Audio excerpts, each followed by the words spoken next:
আমার বাড়ি হলো খুলনায়, আমার নানির বাড়ি হলো 5 নম্বর কয়রা। কোথায় গিয়েছিলে? হ্যাঁ, কতদিন আগে ভারতে গিয়েছিলে? ছোট থেকে আছি আমি গুজরাটে।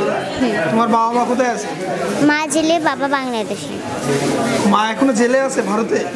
ভারতে পাচারের শিকার হওয়া 30 কিশোর কিশোরী দীর্ঘদিন পর বেনাপোল চেকপোস্ট দিয়ে দেশে ফিরেছে। বুধবার 19 নভেম্বর সন্ধ্যায় ভারত বাংলাদেশ সরকারের দেওয়া ট্রাভেল পারমিটের মাধ্যমে পেট্রাপোল ইমিগ্রেশন পুলিশ তাদেরকে বেনাপোল ইমিগ্রেশন পুলিশের কাছে হস্তান্তর করে।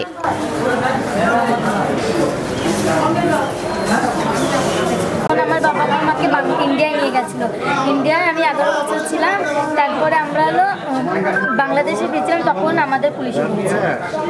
তারা বিভিন্ন সময়ে দালালের প্রলোভনে পড়ে দেশের অবৈধ সীমান্ত পথে ভারতে পাচার হয়।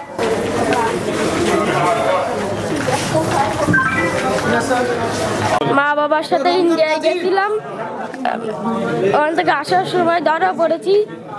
আজকে আমি বাংলাদেশে রয়েছি, আর খুব ভালো লাগছে। আর মা বাবা যেন বাংলাদেশে চলে আসে। তোমার মা বাবা কোথায়? জেলে। কোন জেলে? ইন্ডিয়ান। পরে তারা ভারতীয় পুলিশের হাতে আটক হলে আদালতের নির্দেশে জেলখানায় পাঠানো হয়।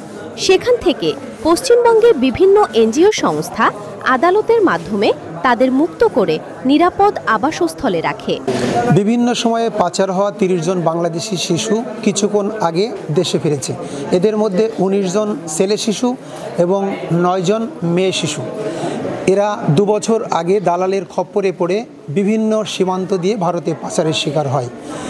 ভারতীয় পুলিশ তাদেরকে উদ্ধার করে বিভিন্ন শেল্টার হোমে রেখেছে। অন্যতম শেল্টার হোমের মধ্যে সুকন্যা, লিলুয়া, কিশোলয়া, ধ্রুব আশ্রম।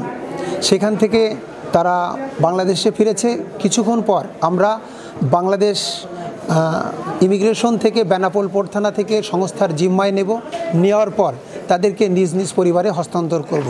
এদের মধ্যে কেউ যদি পাচারকারীর বিরুদ্ধে মামলা করতে চায় তাহলে রাইট যশোর তাদের মামলার ব্যয়ভার বহন করবে। শিশু সুরক্ষা সমাজকর্মী উপজেলা সমাজসেবা কার্যালয় শার্শা যশোর। আজকে একটা আনন্দের বিষয় হচ্ছে ভারত থেকে আমাদের দেশে 30 জন শিশুকে প্রত্যাবাসন দেওয়া হয়েছে। আমরা এখানে সরকারি সমাজসেবা অফিস সহ বিভিন্ন এনজিও একসঙ্গে কাজ করছি যাতে এই শিশুদেরকে আমরা তাদের নিরাপদ আশ্রয়ে পৌঁছায় দিতে পারি। এটাই আমাদের মূল প্রত্যয় এবং তাদের পরিবারকে ইতিমধ্যেই সংবাদ পৌঁছে দেওয়া হয়েছে। তারা অনেকেই বাইরে অপেক্ষা করছেন।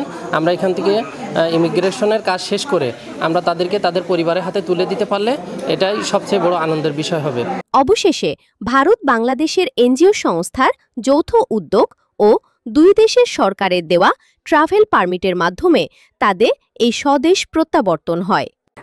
আজ 30 জন শিশু যাদেরকে রিপ্যাট্রিয়েট করা হয়েছে, জেলা প্রশাসন যশোর সম্মানিত সুযোগ্য জেলা প্রশাসক জনাব মোহাম্মদ আশিক হাসান স্যারের নির্দেশনা মোতাবেক জেলা প্রশাসন, উপজেলা প্রশাসন এই 30 জন শিশুকে, বাংলাদেশি শিশুকে যাতে তাদের নিরাপদ আবাসস্থলে ফেরত পাঠানো যায় এবং তাদের অভিভাবকের কাছে হস্তান্তর করা যায়, এই জন্য আমরা উপজেলা প্রশাসন, জেলা প্রশাসন কাজ করছি। সাথে আমাদেরকে বিভিন্ন এনজিও, আমাদের ইমিগ্রেশন পুলিশ, বিজিবি, স্বরাষ্ট্র মন্ত্রণালয়, পররাষ্ট্র মন্ত্রণালয় সকলে একত্রে আমরা একটা টিম ওয়ার্কের মাধ্যমে এই 30 জন শিশুকে নিরাপদ আবাসস্থলে এবং নিরাপদ আশ্রয়ে যাতে ফেরত পাঠানো যায় সেই বিষয়ে আমরা কাজ করছি। আপনারা জানেন ইতোমধ্যে 30 জন বাচ্চাকে আমরা নিয়েছি বাংলাদেশে আমরা নিয়েছি এবং সেখানে পররাষ্ট্র মন্ত্রণালয়ের যিনি ছিলেন তিনি আমাদেরকে সহযোগিতা করেছেন বাংলাদেশের পক্ষ হয়ে। আমরা তাদের প্রতি কৃতজ্ঞ। জেলা প্রশাসন, উপজেলা প্রশাসন সহ জিও, এনজিও সকলের সহযোগিতায় আমরা এই 30 জন বাচ্চাকে তাদের নিরাপদ জায়গায় ফেরত পাঠানোর প্রক্রিয়া করেছি এবং এটা চলমান রয়েছে। ইনশাআল্লাহ তাদেরকে নিরাপদ জায়গায় ফেরত পাঠানো হবে।